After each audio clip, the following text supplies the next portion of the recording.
Welcome! In this explainer, we're diving deep into Alexander Pope's An Essay on Man. We're going to break down all the key context, themes, and techniques you need to not just get your head around this poem, but to really build an A-star analysis for your IGCSE exam. So let's kick things off with the poem's most famous line, because it just perfectly captures the whole mission. See, Pope isn't trying to unravel the grand mysteries of God. He's telling us to look inward, to study ourselves, humanity with all our flaws, our limits, and our fascinating complexity.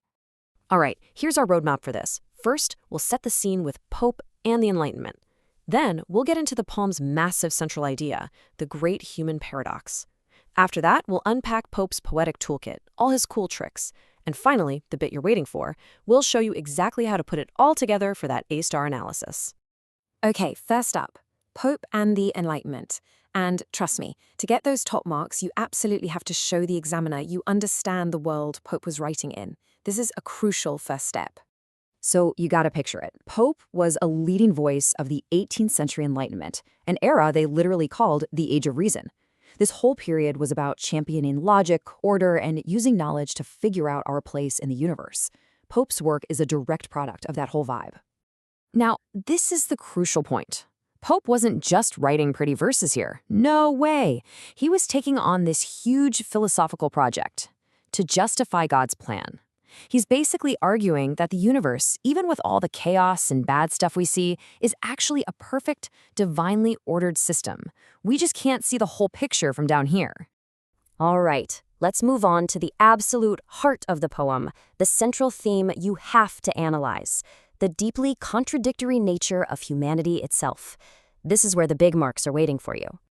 Pope uses this really powerful and, let's be honest, kind of weird metaphor of an isthmus to describe where we stand in the universe. Just think about it. Like a narrow strip of land, humanity is stuck in this shaky position, caught between two huge opposing extremes. It's a fantastic image of a fragile, in-between state. And boom, this slide just lays out that central conflict perfectly. Pope is saying we're capable of godlike reason, we can be the glory, right? But at the same time, we're driven by beastly instincts and weakness. It's this tension, being both a great lord and yet totally vulnerable, that he thinks defines us. Okay, Pope's use of oxymorons here is absolute gold for your essay. Darkly wise, it suggests we have knowledge, but it's limited, it's incomplete. Rudely great implies we've got this incredible potential, but it's still unrefined and messy. Quoting these specific phrases is an amazing way to show an examiner you get the human paradox on a really deep level. Now, for that A-star analysis, you can't just talk about the ideas. You have to dig into how Pope uses language and structure to build his argument and persuade you. Let's open up Pope's poetic toolkit. The whole poem is built on these things, heroic couplets. And this is no accident. The form itself, tight, balanced, and orderly, perfectly mirrors Pope's main theme of a balanced, divinely ordered universe. The form literally reinforces the message. It's so clever. Just listen to how these lines sound. The clean rhyme and that steady da-dum rhythm, it gives everything he says a feeling of authority. He's arguing we're too smart to be total doubters or skeptics, but too flawed to be emotionless stoics.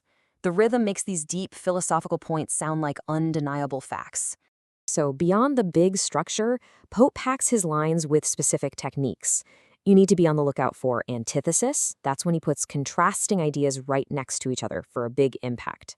And anaphora, the repetition of a word at the start of lines. We'll see how he uses these, along with the metaphors and oxymorons we've already seen. Here is a perfect example of anaphora. The constant repetition of in doubt just hammers home that idea of humanity's endless uncertainty and inner conflict. This repetition creates a rhythm that feels like we're stuck, which is exactly the kind of paralysis Pope is describing.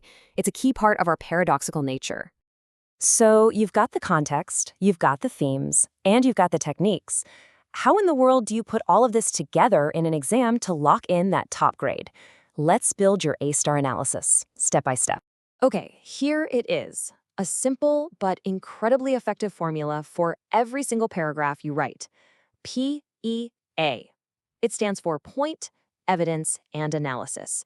This structure guarantees you're not just throwing ideas out there, but you're actually proving them with evidence from the text and explaining what it all means. Let's see it in action.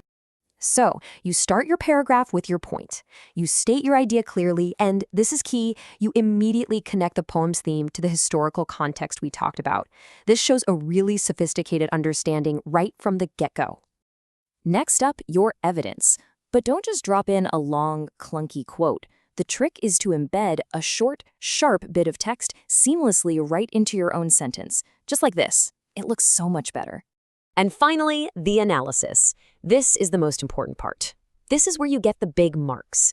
You name the specific literary device, in this case antithesis, and you explain its effect.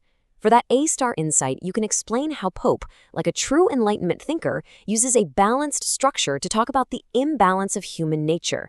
Now that's a top-level point. So the extract wraps up with this powerful triplet, which is just a perfect summary of Pope's whole argument. Humanity is a glory. We're capable of magnificent things. We're a jest, totally absurd and laughable in our failures. And finally, a riddle, a mystery that we can never quite figure out. And that leaves us with a final thought to chew on. It's been nearly 300 years since Pope wrote this. We've mapped the human genome, we've walked on the moon, but have we actually solved the fundamental riddle of who we are? Or do Pope's questions about our paradoxical nature still hit as close to home as ever?